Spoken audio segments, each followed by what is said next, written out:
In our series on Disney artist Herb Ryman, we are now up to part 15, and we're about to move into the most famous section of his life, his work beside Walt Disney on Disneyland. And in today's episode, we're going to finally turn that corner as we are moving into the early 1950s. The Disneyland project would bring together many skills that Herb Ryman had developed and perfected during the first 4 decades of his life. And in exploring his life in this series here, I think that listeners will now have a deeper understanding of what Disneyland was when Walt created it and how it relied on the history of film production. Those parts are coming up soon. But to talk about those things right now is to get ahead of ourselves just a little. When we last left off, Herb Ryman had spent 6 weeks during the summer of 1949 traveling with the circus and had returned home to develop his sketches into a series of paintings which, again, he hoped would lift his life up from studio work and into the realm of art galleries. So, if you're ready, if you've got your cruise control set, if you've laced up your walking shoes, if you've settled into a comfy chair at the beach with your earbuds in, let's go.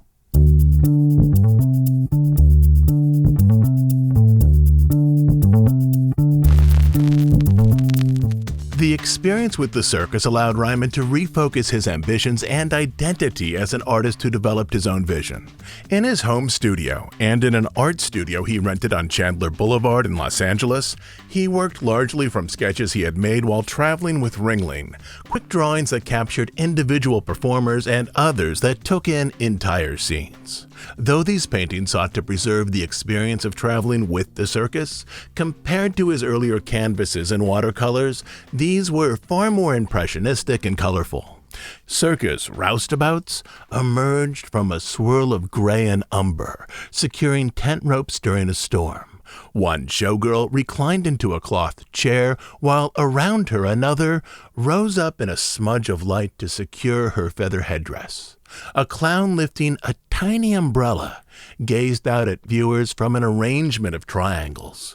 Large sections of this canvas, from his eyebrows to the folds of his enormous bow tie, were arranged as a series of angles, their form contrasting with the sad curve of his smile and the melancholy ovals of his eyes. In these works, Ryman transformed the world of the circus into a personal style, images infused with longing and despair, sadness and joy. It was as though, after long stints at MGM and Fox, he was finally able to push his personal art far beyond the realism required for studio work. The following summer, he wanted to travel again with the circus, but his work schedule didn't allow it. In 1950, Ryman was working on a big-budget biblical epic, David and Bathsheba, which would be partially shot at the Fox lot and also on location, including a set to be built just outside of Nogales, Arizona, a location that producers believe resembled the arid terrain of ancient Jerusalem. Ryman did, however, travel with the circus the following year, during the summer of 1951. That year, he was able to leave Fox for 7 weeks and again travel across the country with performers and clowns he now called friends. Even then, he believed that the circus was a topic that could capture his interest for many years, a topic that would not only advance his own art career, but also commemorate an American institution in its final years. He continued to believe that these paintings would finally bring him recognition within the world of galleries and museums. During these months, Ryman wasn't the only person whose life was changing. In 1950, Walt Disney released Cinderella, which was the studio's return to full-length animated features. It was both a critical and a financial success, a project that allowed Walt to lift himself up out of the deep financial hole created by the war.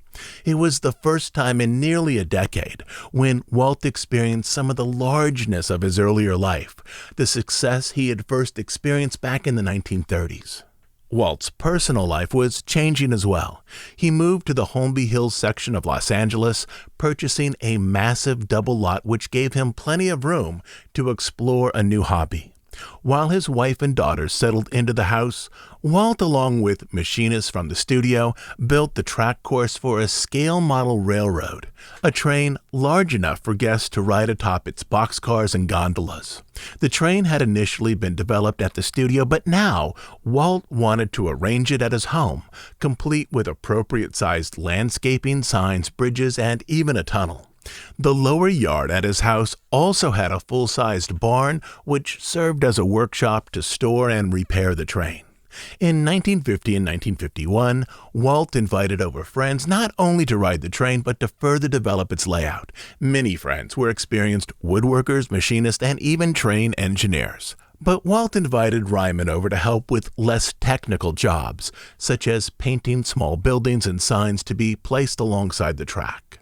Now that the studio was again riding high, Ryman was worried that Walt carried a quiet resentment because he had left the studio long before it could recover from the war, during what was in retrospect its lowest moment.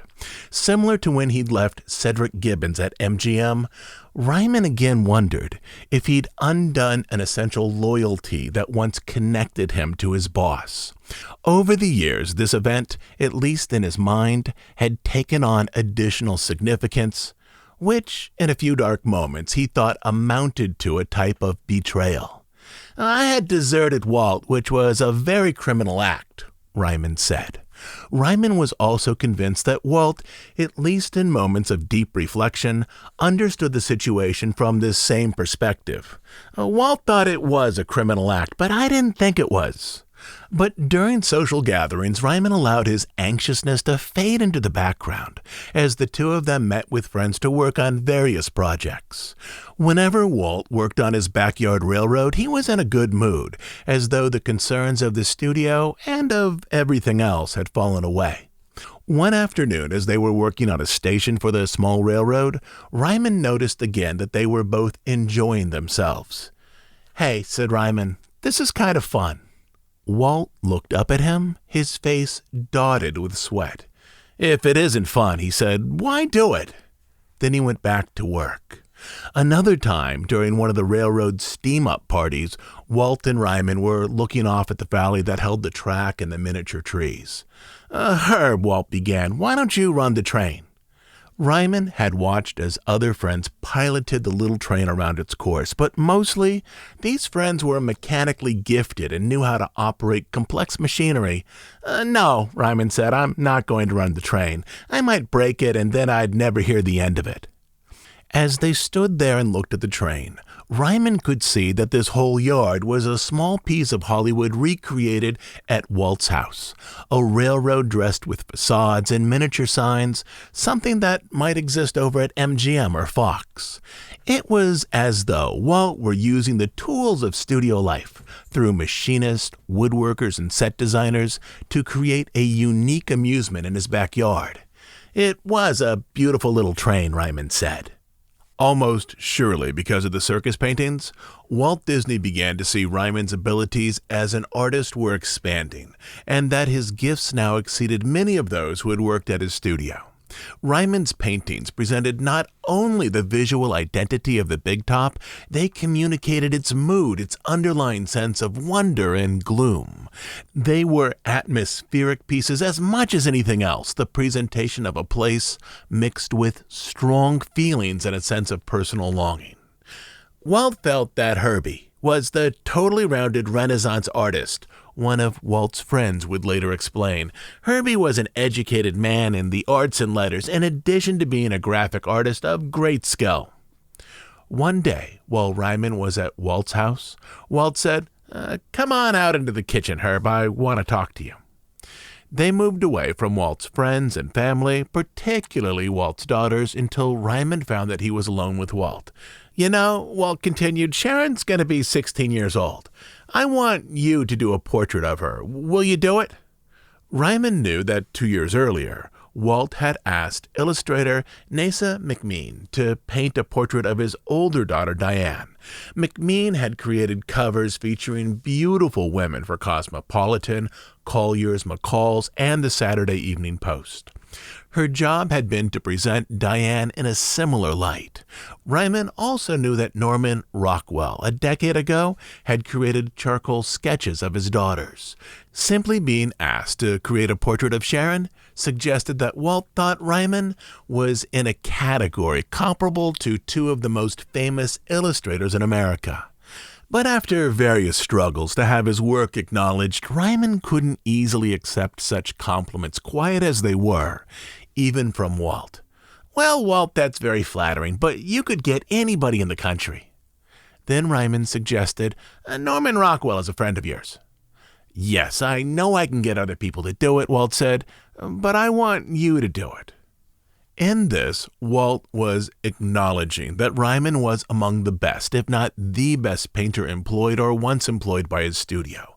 Though, of course, Walt could not bring himself to offer such a compliment directly, nor could Ryman see the fullness of the indirect compliment that was offered.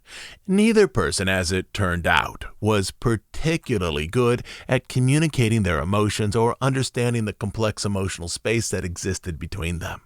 Regardless, Ryman agreed to make the painting. From the start, Ryman understood that the assignment had unspoken requirements. Sharon's portrait needed to blend with the one of her older sister, Diane, both in terms of style and size. "I couldn't make it larger," Ryman said, "and I couldn't make it smaller. I had to use the exact size, and I had to use a somewhat similar pose." That summer, he invited Sharon out to the studio he rented on Chandler Boulevard, a few miles north of the Disney lot. The studio had a place for Sharon to sit, also a place for lights and Ryman's easel. For each visit, Sharon brought a red velvet dress, an outfit that complemented the gown Diane had worn for her portrait. Sharon was posed for a half-figure portrait, one arm loosely placed across her lap, her eyes slightly looking up at the viewer as though for approval. "It took me quite a while to get what I wanted," Ryman said. "Her hair was short at the time, kind of a page boy bob. She had on a rather formal red dress that made the 16-year-old girl look more like a 20-year-old woman. But I still had a lot of fun with it, and during that time, I got to know Sharon very well." When it was finished, Ryman purchased a Spanish frame for it, with detailed woodwork arranged around a line of crimson, something that would complement both the portrait and distinguish it slightly from the painting of Diane. Now Ryman had another problem. He began to imagine Walt's likely reaction to the work. On his face was an expression filled with criticism and rejection. Walt was far more likely to point out what he didn't like about a work of art rather than what he did. Walt might make some remark about the mouth or something, Ryman considered, or he might explain that the nose isn't quite right, or maybe ask, "Why did you do the eyes that way?" Ryman also felt that Walt's criticism might be the way that he finally voiced his irritation that Ryman had abandoned the studio at the end of the war. Considering his options, Ryman landed on a solution: to drop the painting off late in the afternoon, leave it with Lily while Walt was still at work.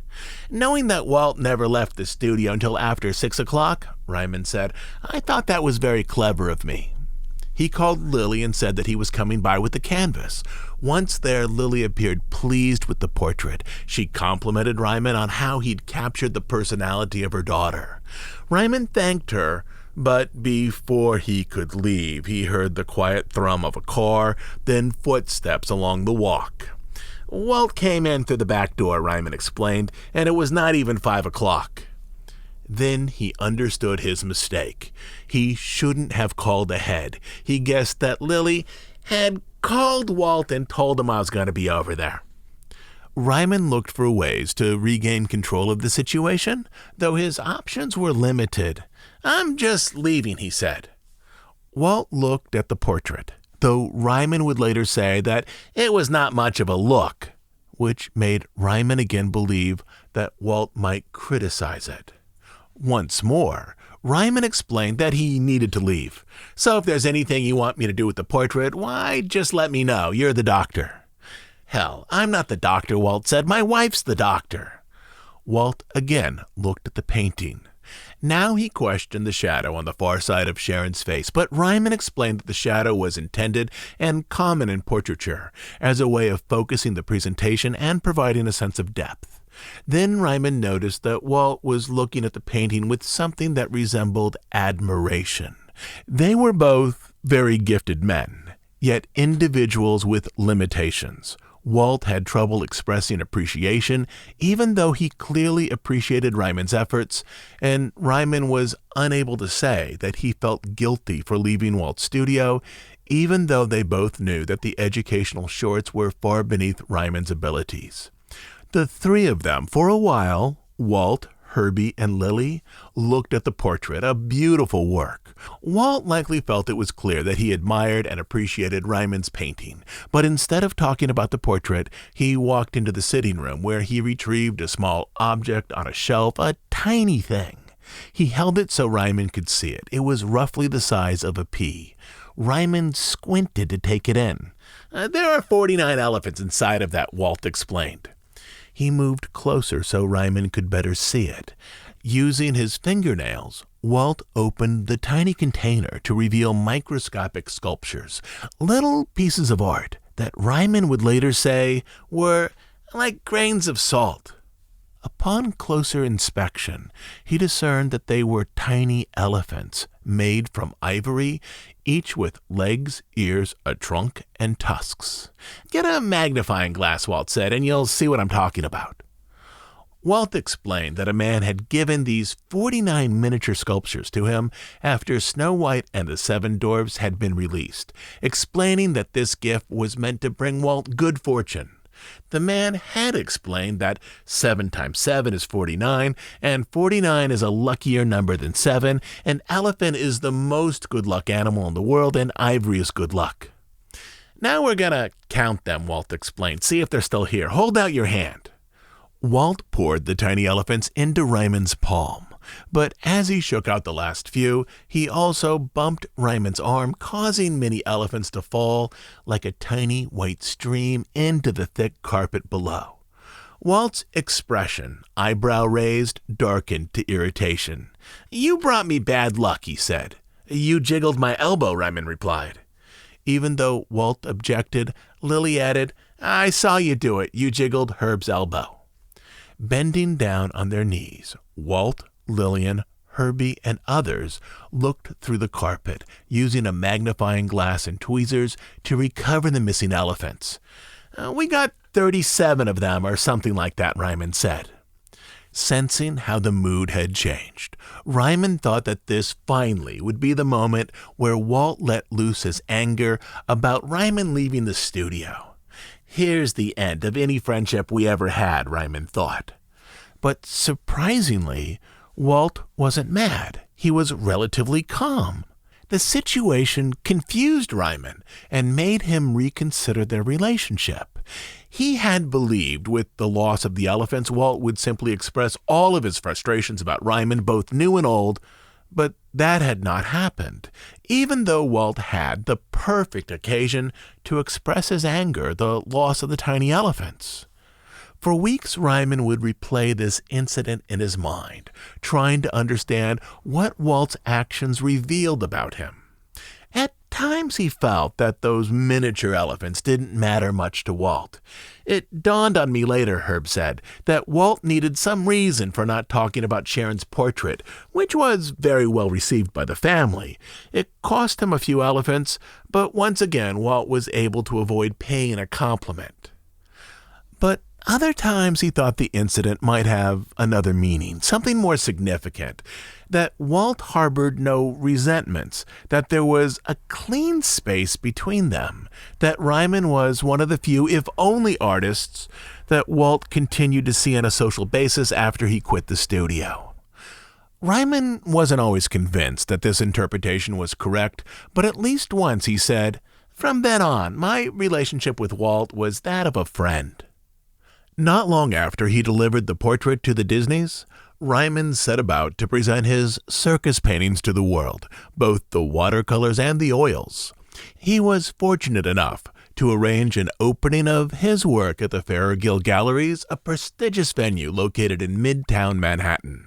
The gallery's owner, Frederick Newland Price, had once been president of the American Art Dealers Association and had written about prominent American artists, both in articles and books. In selecting his work, Price had the ability to not only introduce his paintings to New York art circles, but if things went well, possibly advocate that his work had both social and artistic importance. The show opened on March 17, 1952, just over 14 years after Ryman's previous gallery show in New York.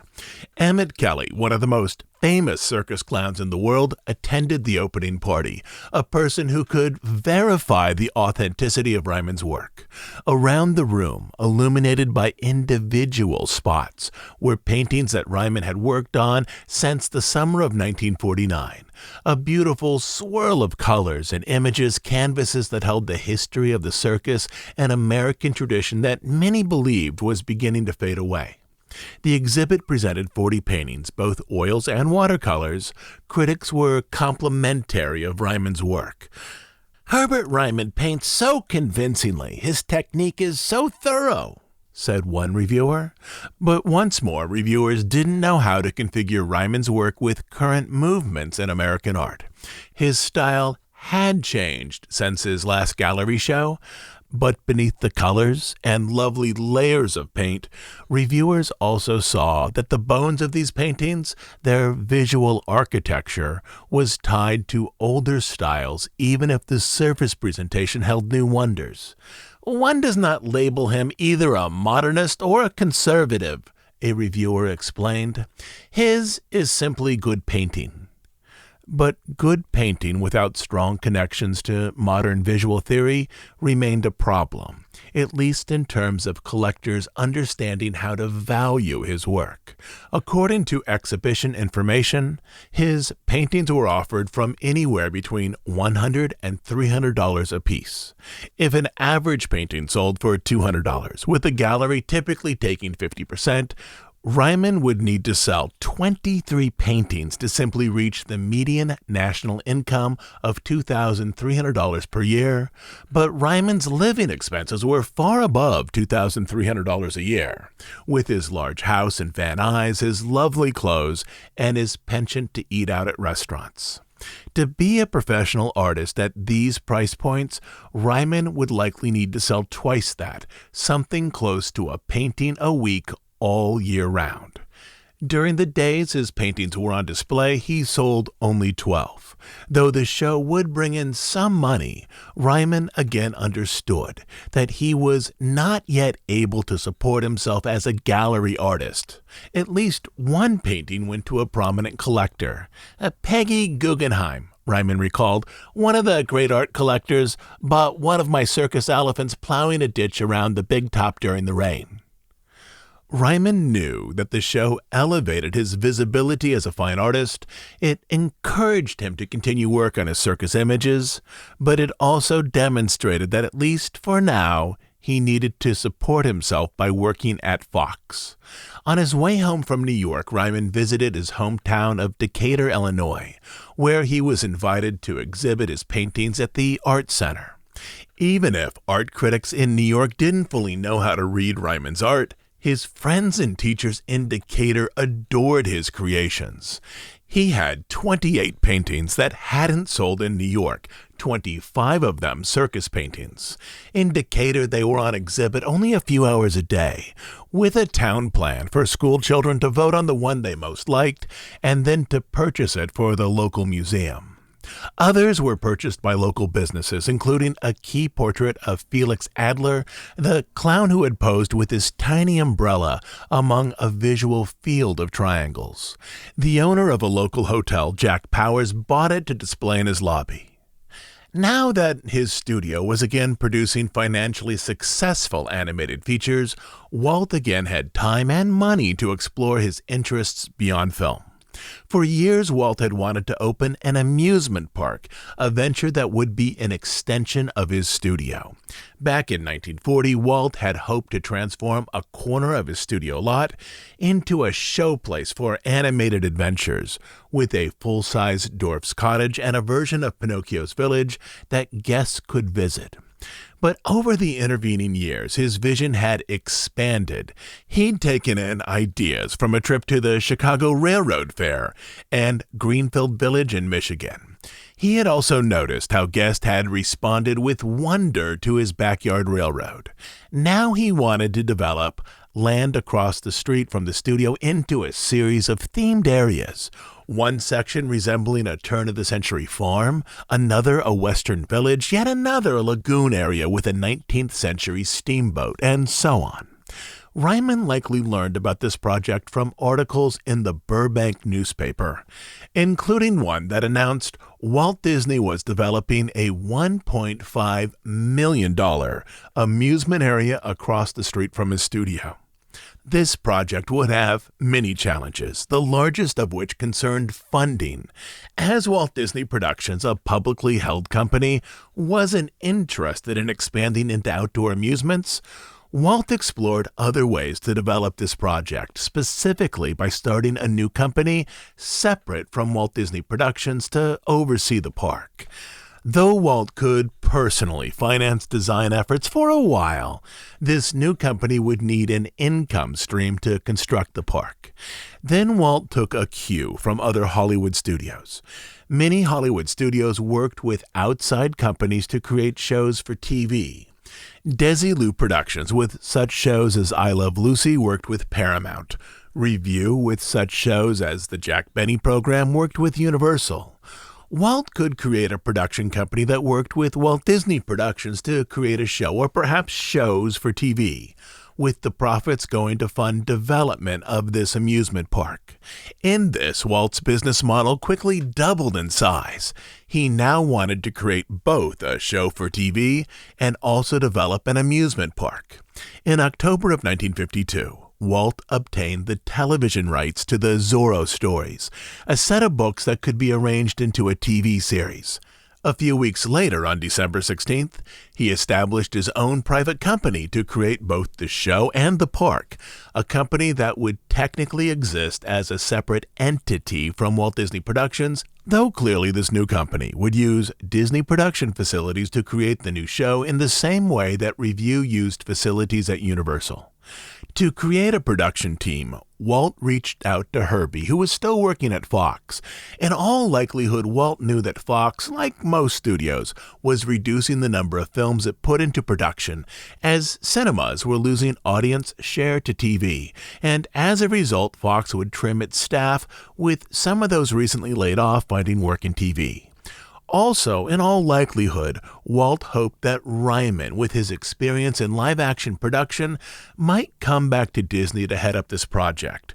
But Walt didn't ask that question directly. In part, it might have seemed too much of a compliment. It also might have been insulting, as Ryman was used to large budget films, many of which were described as spectaculars, whereas Walt wanted to produce a modest TV show on a limited budget. "Do you know of a couple of art directors," Walt said, "who are out of a job or are available?" He explained that he needed artists who understood live-action TV production and also who could help him put together a small amusement park he wanted to build across the street from the studio. "I don't know of anyone," Ryman said. "I really don't, but I can find out." From there, Ryman called the head of the Fox art department, Lyle Wheeler, to see if he might know of art directors looking for work. Wheeler confided that there were two longtime Fox artists who were about to be let go. Marvin Davis and Dick Irvine, he explained, are going to be laid off. We're getting to be very slow here. It's going to be quite a long layoff, about 6 months. They don't know it yet, but I have to tell them on Thursday." Ryman relayed this information back to Walt. Walt knew Dick Irvine, as he'd worked briefly as an art director for the live-action sequences on Victory Through Air Power and The Three Caballeros.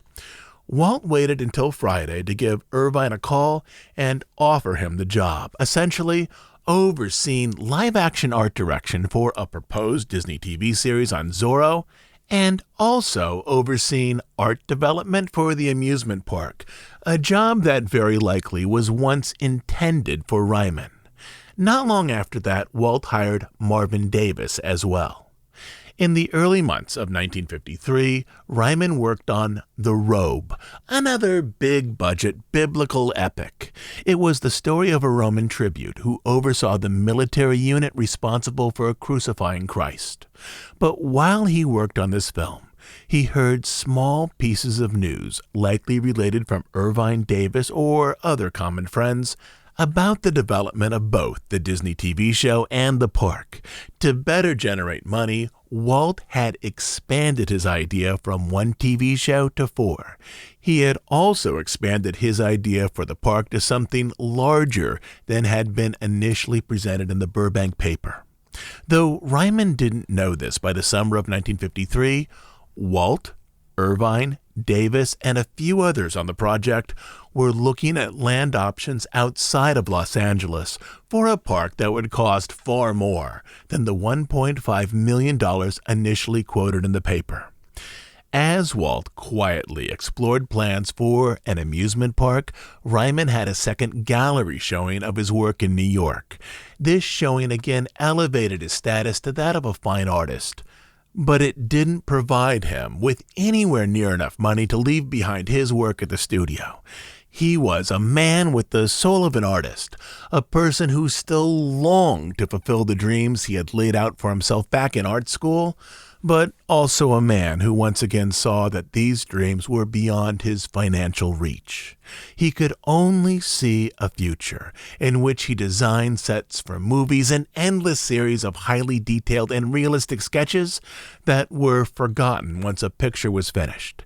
He couldn't see a future beyond his current work unless somehow, through other gallery shows and reviews, his circus paintings caused a stir, a situation that he believed was still possible, but perhaps not as likely as he had believed the previous year, before his paintings had had their first show.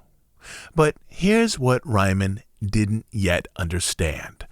Other opportunities were developing around him, possibilities that would slowly come into focus.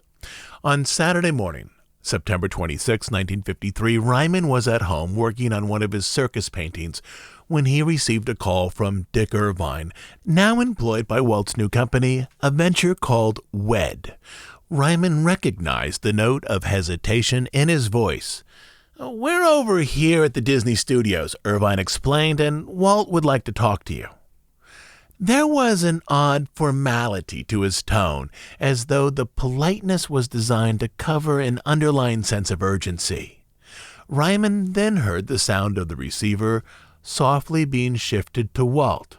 Ryman was surprised that Walt's voice was casual, even friendly. Herbie, what you doing?" Ryman was in a large, open room with a north-facing window, a room he used as a combination bedroom, studio, and library. "I'm working on one of my circus pictures." Walt exhaled as though he were carefully considering his next line. "Can you come over and see me?" "What do you want to talk about?" "I'll tell you when you get here." Ryman couldn't read the hesitation, at least not in terms of Walt's underlying emotions. Was Walt concerned about asking for another favor after he'd completed the portrait of Sharon? Did he regret not complimenting the portrait enough? Was it something more than this, some feelings wrapped up in the past, such as when Herbie left the studio? Ryman couldn't unravel the tone, though he heard it there, an odd calmness and yearning in Walt's voice. Still on the phone, he checked his reflection. He was wearing his night clothes. "But I'm not smartly dressed," he said. "Come as you are," Walt replied. Ryman agreed, propelled in part by curiosity and once more lingering regret that years earlier he had repaid Walt's kindness with a small betrayal. He put on some clothes but was still very casual and walked out to his car. He followed the street south. Traffic was very light, and most business areas were empty as it was Saturday. Though he didn't yet know this, the trip to the studio would, over time, completely change Ryman's life. It would push his career in a new direction, one he hadn't seen coming, one tied to that little company that Walt had just started. I'll be back next Sunday with a new episode. At least right now, the plan is to post up our monthly news and analysis episode. There's a number of stories. By this time next week, Rogers the Musical will have opened at DCA. There's some new developments out at Reedy Creek. The general media has now picked up the story about trouble at Pixar. And beyond this, there's a couple more developments, but that's for next week.